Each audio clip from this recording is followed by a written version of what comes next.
ظالم جب ظلم کرتا ہے تو وہ سمجھتا ہے کہ شاید یہی قوت، یہی طاقت، یہی جوانی، یہی اقتدار یہ قائم رہے گا، لیکن کبھی ظلم کا راج قائم رہ سکا نہیں، رہتا ہی نہیں۔ یزید نے ظلم کی حد کر دی، جب تخت حکومت میں بیٹھا تو ظلم کی حد کر دی، حد کر دی اس نے سمجھا تھا کہ شاید یہ اقتدار میرے پاس رہے گا، شاید یہ تخت جو میں نے سجایا ہے اس پہ سجا رہوں گا، بنا رہوں گا، قائم رہوں گا۔ اسے سمجھ نہیں نہ آئی کہ حکومتیں ظلم سے نہیں عدل سے قائم رہتی ہیں۔ میرے عمر فاروق رضی اللہ تعالیٰ عنہ کی حکومت عدل سے قائم تھی تو 12 سال قائم رہی، 12 سال قائم رہی، اور عمر چلے گئے، عدل کرتے کرتے چلے گئے۔ میں اگلے جمعے بیان کروں گا حضرت عمر کے بارے میں۔ جناب عمر چلے گئے، عدل کرتے کرتے دنیا سے رخصت ہو گئے، لیکن مدینے کی گلی سے بھی جا کے پوچھو گے تو عمر کے عدل کی گواہی دے گی۔ مدینے کی گلی اور مٹی بھی کہے گی کہ عمر عادل تھا۔ یزید نے ظلم کیا نا، پورے 4.5 سال رہا، لیکن اس کا خیال تھا کہ میں جمع رہوں گا، بنا رہوں گا، رہ سکا نہیں، رہ سکا، کیونکہ اللہ غافل ہے، اللہ کو پتہ ہے۔ اور ایک اور بات بھی، ایک اور جملہ بھی کہنے لگا ہوں، اسے بھی یاد رکھیے گا، ظالموں کو مددگار بھی مل جاتے ہیں، ظالموں کو مددگار بھی مل جاتے ہیں، بلکہ ظالموں کے مددگار زیادہ ہوتے ہیں۔ بدی جلدی پھیلتی ہے، گناہ جلدی پھیلتا ہے، ظالموں کے مددگار زیادہ ہوتے ہیں۔ یزید کو مددگار ملے، ابن سعد ملا، ابن زیاد ملا، شمر ملا، خولی بن یزید ملا، بڑے اسے مددگار ملے جو کہتے تھے کہ بالکل کوئی خطرہ ہی نہیں، دنیا تو ترستی ہے تیری دید کو، اور سب خیر ہے، ہر جگہ امن ہی امن ہے۔ یزید جب ظلم کر رہا تھا تو سمجھتا تھا مجھے کوئی نہیں پوچھے گا، کوئی میرے قریب نہیں آئے گا، لیکن یارو اس تک دنیا کا کوئی بندہ تو نہیں پہنچ سکا، لیکن اللہ کا قہر تو پہنچ گیا نا، اللہ کے انصاف کا ہاتھ تو پہنچ گیا نا، رب تو ہے نا دیکھنے والا۔ عبید اللہ ابن زیاد کے دربار میں جب سیدنا امام حسین کا کٹا ہوا سر پہنچا نا، اس نے ایک چھڑی پکڑی، اور چھڑی پکڑ کے نا تو امام حسین کے لبوں پہ مارنے لگا، کہنے لگا تجھے کہا تھا نا بات مان جا، کٹا ہوا سر تشت میں رکھا ہے، تجھے کہا تھا نا بات مان جا۔ راوی کہتا ہوں عبید اللہ ابن زیاد نے چھڑی ماری اور اس نے بے ادبی کی، کہنے لگا تو تھا ہی اس قسم کا، تیرا یہی حال ہونا چاہیے تھا معاذ اللہ۔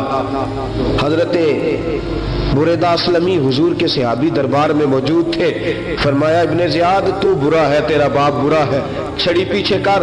کئی بار میں نے ان لبوں کو مصطفیٰ کو بوسے دیکھے ہوئے دیکھا ہے، پیچھے کر، پیچھے کر، ہٹا لے۔ راوی کہتے ہیں کہ 1 2 3 4 5 6 سال گزر گئے، وہی کوفے کا دربار، وہی محل، وہی تخت اور وہی تشت جس میں امام حسین کا سر رکھ کے لایا گیا تھا۔ 6 سال کے بعد مختار ثقفی حکمران بن گیا۔ مختار ثقفی نے کہا کہ میں چن چن کے ماروں گا وہ بندے جنہوں نے امام حسین کو قتل کیا تھا۔ 1 نہیں 2 نہیں 4 نہیں 6000 بندہ مارا اس نے، چن چن کے۔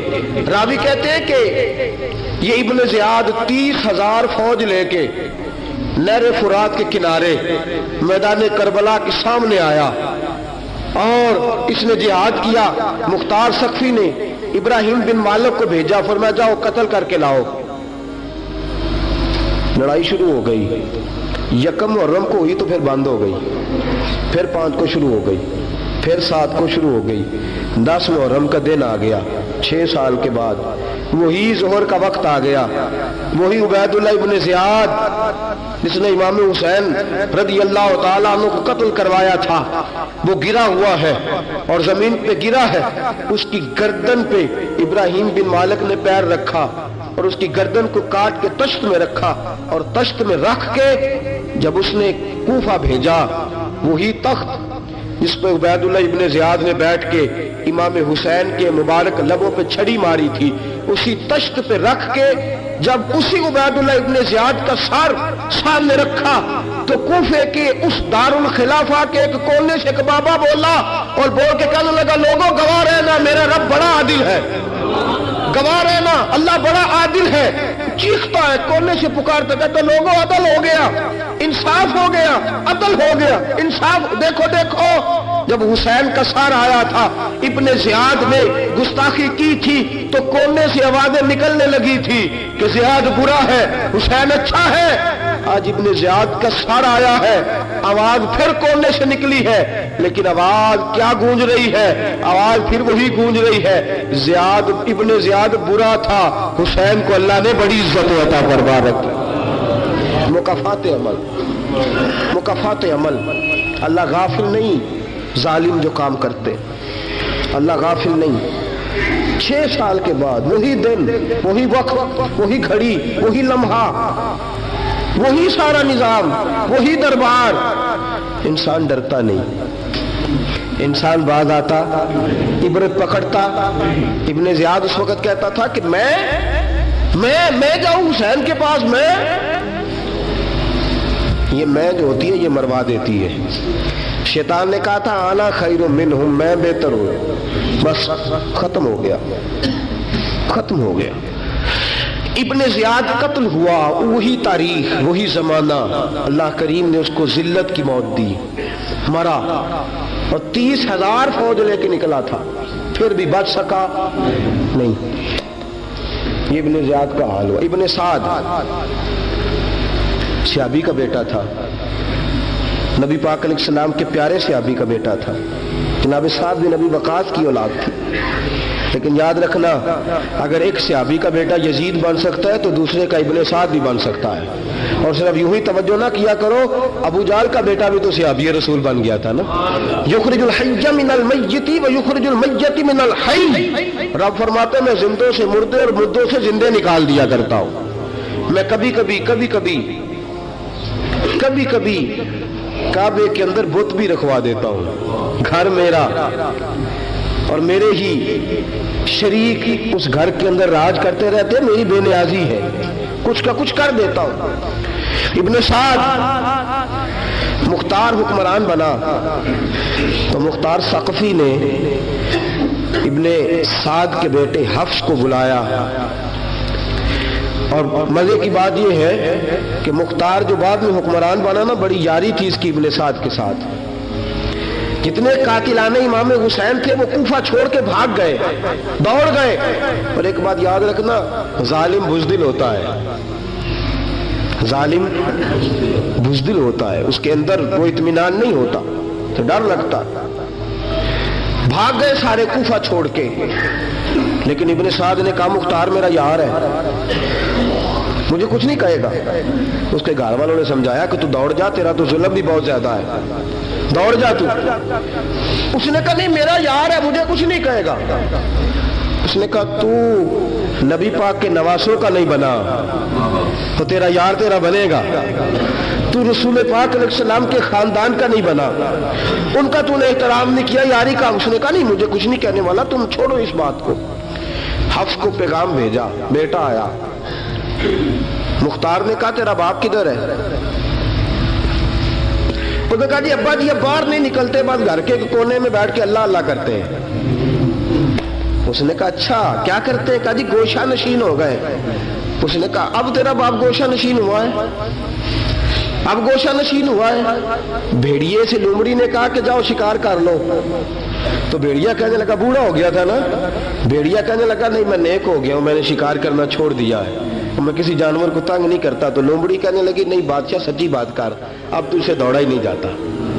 اب شکار پکڑا جاتا، اب تجھ سے دوڑا نہیں جاتا، پکڑا، اب تیرے اندر آج بھی طاقت آئے تو کم کرے نہ، تو اب بھی چھوڑنے والا، اب تجھ سے دوڑا نہیں جاتا۔ ملا رومی فرماتے ہیں بوڑھا ہو کے تو بھیڑیا بھی نیک ہو جاتا ہے۔ کہا کہ جاؤ، تمہیں بلا رہا ہے۔ کہا نہیں جی میرے ابا جی نا آپ اندر رہ کے اللہ اللہ کرتے۔ اس نے کہا اسے اللہ اللہ یاد آئی ہے، اب اللہ اللہ یاد آئی ہے، کچھ گناہ ایسے ہیں جو رب معاف نہیں کرے گا۔ فرمایا وہ جتنی مرضی نمازیں پڑھے، جتنے مرضی روزے رکھے، جتنی مرضی نفل پڑھے، سارا کچھ کر لے، لیکن اللہ کبھی حسین کے گستاخ کو معاف نہیں کرے گا، کبھی نہیں معاف کرے گا۔ اس لیے کہ جو حسین کا بے ادب ہے وہ دراصل رسول پاک کا بے ادب ہے، اللہ اسے معاف کرے گا۔ وہ ظالم ہے، اس نے ظلم کیا، ابھی 6 سال ہی تو گزرے تھے، 6 سال ہوئے صرف۔ ابن سعد بھیجا بیٹے کو، کہا جا اب اپنے باپ کو جا کے کہہ تجھے مختار بلاتا ہے، بات سنے آ کے۔ ڈر گیا، میں نے کہا ظالم بزدل ہوتا ہے، کہنے لگا اس سے جا کے کہو میں نہیں آ سکتا، بیمار ہوں۔ اس نے کہا چلو وہ نہیں آ سکتا تو ہم تو جا سکتے ہیں نا، ہم تو جائیں گے نا۔ ابن سعد نے بھیجے 10-12 بندے، فرمایا جاؤ زندہ نہ لے کے آنا میرے پاس، میرے پاس زندہ نہ لے کے آنا۔ گئے، بیٹے کو حفص کو گرفتار کر کے کھڑا کر دیا، اور جناب یہ جو ابن سعد تھا اس کو بھیجا، کہا جب تم اس تک پہنچو نا تو جا کے گردن مارنا اس کی، اور مجھے اس کی وجود نہیں دیکھنا، صرف کٹا ہوا سر دیکھنا ہے۔ گئے، جا کے اس کو پکارا، کہا مختار نے بھیجا ہے مارنے کے لیے۔ کہنے لگے مختار مجھے نہیں مار سکتا، میرا یار ہے۔ ابن سعد کہتا ہے مختار مجھے مار سکتا، میرا یار ہے۔ ان فوجیوں میں سے ایک فوجی کہنے لگا اگر تم محمد کے نواسے کو مار سکتا ہے تو تجھے بھی تیرا یار مار سکتا ہے صلی اللہ علیہ۔ اگر تو رسول پاک صلی اللہ تعالی علیہ وسلم کے نواسے کو قتل کر سکتا ہے، تو نے نبی کا حیا نہیں کیا، وہ یاری کا حیا کیوں کرے؟ تو نے ظلم کیا ہے، اب دیکھ تیرا حال کیا ہوتا ہے۔ گرفتار کر لیا، منتیں کرتا رہا۔ تاریخ ابن سعد کو بتا رہی تھی کہ ابن سعد تو ہاتھ باندھتا ہے، پاؤں پکڑتا ہے، ذرا یاد کر میدان کربلا، میدان کربلا تجھے اپنی باری آئی ہے تو تو ہاتھ باندھتا ہے، میدان کربلا یاد کر۔ حسین نے بھائی کی بھی لاش اٹھائی تھی، حسین نے جوان بیٹے کی میت بھی اٹھائی تھی، 6 مہینے کا علی اصغر بھی اس کی گود میں دم توڑ گیا تھا، اس کی بیٹیاں پیچھے تھی، بہن پیچھے تھی، بھانجیاں پیچھے تھی، بھتیجیاں پیچھے تھی، لیکن حسین نے ایک بار بھی ہاتھ نہیں باندھے۔ یہ کون ہے اٹا ہوا، غبار سے پھٹا ہوا، ہزاروں کوفیوں کے درمیان وہ اکیلا ہی ڈٹا ہوا، یہ بال یقین حسین ہے، نبی کا نور عین ہے۔ فرمایا یہ وہ میدان کربلا بھی یاد کرنا، تو ظالم تھا نا، معافیاں مانگ رہا ہے۔ حسین رسول پاک کے نواسے تھے، ایک بار بھی معافی طلب، دیکھ منظر یاد کر۔ ابن سعد کا ایک ہی بار میں سر قلم کیا، ایک ہی بار میں۔ امام حسین پہ تو پہلے 82 زخم لگے تھے تلوار کے، 82 زخم تلوار کے، نیزوں کے، اور کئی نیزوں کی انیاں امام حسین کے وجود میں ٹوٹ گئی تھی۔ امام حسین رضی اللہ تعالیٰ عنہ پہلے ڈٹے رہے، جمے رہے، بڑی دیر کے بعد گر، پہلے ہی بار میں گر گیا۔ ابن سعد کا کٹا ہوا سر پہنچا تو بیٹا کھڑا تھا۔ مختار سقفی نے کہا کہ تیرا باپ میں نے مار دیا ہے۔ کہنے لگا کوئی مزہ نہیں رہا زندگی میں۔ اس نے کہا چلو ٹھیک ہے تمہیں بھی مار دیتے ہیں، پھر مزہ نہیں رہا تو مار دیتے۔ کاٹ دیا سر اس کا بھی، دونوں سر کاٹے، تشت میں رکھے، اور مدینہ منورہ حضرت محمد بن حنفیہ رضی اللہ تعالیٰ عنہ جو امام حسین کے چھوٹے بھائی تھے، جناب علی کی دوسری زوجہ کے بیٹے تھے، جناب علی کے صاحبزادے ان کے پاس بھیجے، اور بھیج کے کہا کہ لو ابن سعد کا سر حسین کا بدلہ ہے اور اس کے بیٹے کا سر علی اکبر کا بدلہ ہے۔ جب محمد بن حنفیہ کے پاس پہنچے تو آپ نے فرمایا یہ کمینوں کے سر میرے بھائی کے سر کا بدلہ ہو ہی نہیں سکتے، یہ کہاں حسین کا بدلہ ہو سکتے ہیں؟ وہ حسین ابن علی، وہ حسین ابن علی، حسین ابن علی کی شان رفت کوئی کیا جانے، حسن جانے، علی جانے، نبی جانے، خدا جانے۔ وہ حسین ابن علی کہ باپ جنہاں دا ہر میدان اندر لڑدا رہیا سی کل ایمان بن کے، ماں جنہاں دی سجدۃ النساء ہوئے تے نانا عرش تے جاوے مہمان بن کے۔ فرمایا یہ حسین کا بدلہ ہو سکتے ہیں؟ وہ خولی بن یزید، خولی بن یزید جس نے امام حسین کا سر کاٹا تھا، پتہ چلا نا، دیکھیں نا امام حسین کو کتنے موقع ملے تھے کربلا سے جانے کے، پہلے موقع پر ہی اور بن یزید نے کہا کہ امام آپ جانا چاہے تو میں رستے کھول دیتا ہوں، آپ تشریف لے جائیں۔ امام حسین نے فرمایا میں علی کا بیٹا ہوں، دوڑوں گا نہیں، میں دوڑوں گا نہیں، میں نہیں جانے والا۔ خولی بن یزید دوڑ گیا، کوفہ چھوڑ کے دوڑ گیا اور کسی دور دراز علاقے میں جا کے ڈیرا لگا لیا۔ پھر وہاں سے واپس آیا کہ کسی نے کہا امن ہو گیا، آجا، آ گیا دوبارہ کوفے۔ مختار کو پتا چلا کہ آ گیا ہے، پھنس گیا ہے، گھر پہنچ گیا ہے۔ اس کی بیوی جو تھی نا خولی بن یزید کی، بڑی محبت کرتی تھی نبی پاک کے خاندان کے ساتھ، حضور کے خاندان کے ساتھ بڑی محبت کرتی تھی، اور محبت والوں کا انداز پتہ کیا ہے؟ رنگے چمن پسند، نہ پھولوں کی بو پسند، ہم کو ہے وہ پسند جسے آئے تو پسند۔ یہ انداز ہے، انداز محبت یہ ہے کہ نبی پاک کا غلام نہ ہو، سگا چچا بھی ہو تو مانتے نہیں، غلام نہ بنے، سگا چچا بھی ہو تو مانتے نہیں، اور نبی پاک علیہ السلام کا غلام ہو، چاہے حبش کا رہنے والا بلال ہی کیوں نہ ہو، سردار مانتے ہیں۔ یہ انداز محبت ہے۔ وہ بیوی بڑی محبت کرنے والی تھی، اس نے پیغام بھیجا، اس نے کہا آ گیا ہے گائے، بندے بھیجے، کہا جاؤ خولی کو پکڑ کے لاؤ۔ مختار نے کہا جلدی لاؤ، حکمران نے حکم دیا، لاؤ پکڑ کے۔ گئے، گھر کے اندر گئے تو چھپ گیا۔ چھپا کہاں؟ ٹوکرے کے نیچے۔ میں نے کہا ظالم بزدل ہوتے، ایک ٹوکرے کے نیچے چھپ گیا۔ بیوی سے کہنے لگا، ان سے کہنا میں گھر کوئی نہیں، ان سے کہو میں گھر نہیں۔ بیوی کہنے لگی چلو ٹھیک ہے۔ دروازے پہ گئی، وہ کہنے لگے ہم خولی بن یزید کو گرفتار کرنے آئے ہیں۔ منہ سے پکار کے کہنے لگی گھر کوئی نہیں، منہ سے، اور ہاتھ کے اشارے سے کہنے لگی وہ ٹوکرے کے نیچے چھپا ہوا ہے۔ منہ سے کہنے لگی کوئی نہیں گھر، تاکہ سون لے، اندر سون لے۔ منہ سے کہنے لگی کوئی نہیں، ہاتھ کے اشارے سے کہنے لگی چھپا ہوا ہے ٹوکرے کے نیچے۔ گئے، جا کے ٹوکرا ہٹایا، اپنے پاس بہت ساری دولتیں اور جائیدادیں وہ ساری دے دی۔ کہنے لگا یہ میرے پاس کتنا پیسہ ہے، یہ بہت سے کاغذات ہیں، یہ کتنے زیورات ہیں، لے لو، مجھے چھوڑ دو۔ انہوں نے کہا وہ حکومت کدھر ہے جس کے لیے تم نے حسین کا سر کاٹا تھا؟ کدھر ہے وہ تمہارے تخت، اور کدھر گئی وہ تمہاری سلطنتیں، اور کدھر گئی وہ تمہاری دولت اور اقتدار، اور کدھر ہے وہ تمہارا اسلحہ جس کی بنیاد پر تم نے رسول پاک کا خون میدان کربلا میں بہایا تھا؟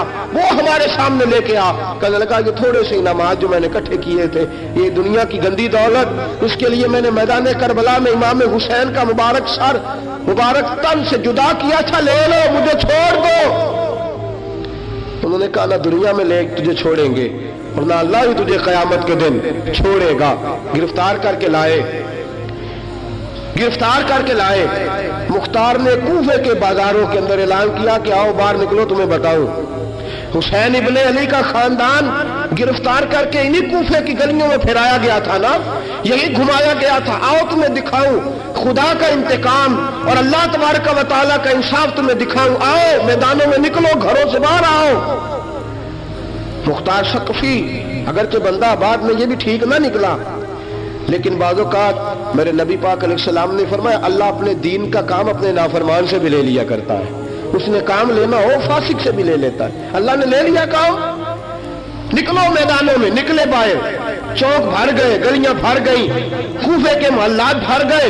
مختار نے کہا لوگوں 6 سال پہلے کی تاریخ بھی ذہن میں رکھنا، اور آج کا دن بھی تم کبھی مت یہ وہ خولی بن یزید ہے کہ یہ نعرے لگاتا تھا کوفے کی گلیوں میں کہ میں نے حسین کا سر کاٹا ہے، میں نے حسین کا سر کاٹا۔ تمہارے سامنے کھڑے، پوچھو اس سے پوچھا بھی تو نے حسین کا سر کاٹا؟ کہنے لگا جی میں نے تو بالکل نہیں کاٹا تھا، میں تو انعام کے لیے نعرے لگاتا تھا، میں نے تو نہیں کاٹا۔ اس نے کہا چلو ابھی کرتے ہیں تیرا بندوبست۔ زخم لگائے تلوار کے ساتھ، اس کے وجود پر زخم لگائے، اور جب نڈھال ہو گیا، خون بہ گیا، زمین پہ گر گیا، تو مختار نے کہا اس کے وجود کو آگ لگا دو، زندہ کو جلا دو۔ جب وہ جل رہا تھا راکھ اڑ رہی تھی، لوگ کہہ رہے تھے کہ دیکھو یاد رکھنا اللہ نے رسی ڈھیلی کر دی تھی، اب رب نے رسی کھینچی ہے، تو دیکھو خدا سے بڑا کسی کا انصاف نہیں ہے۔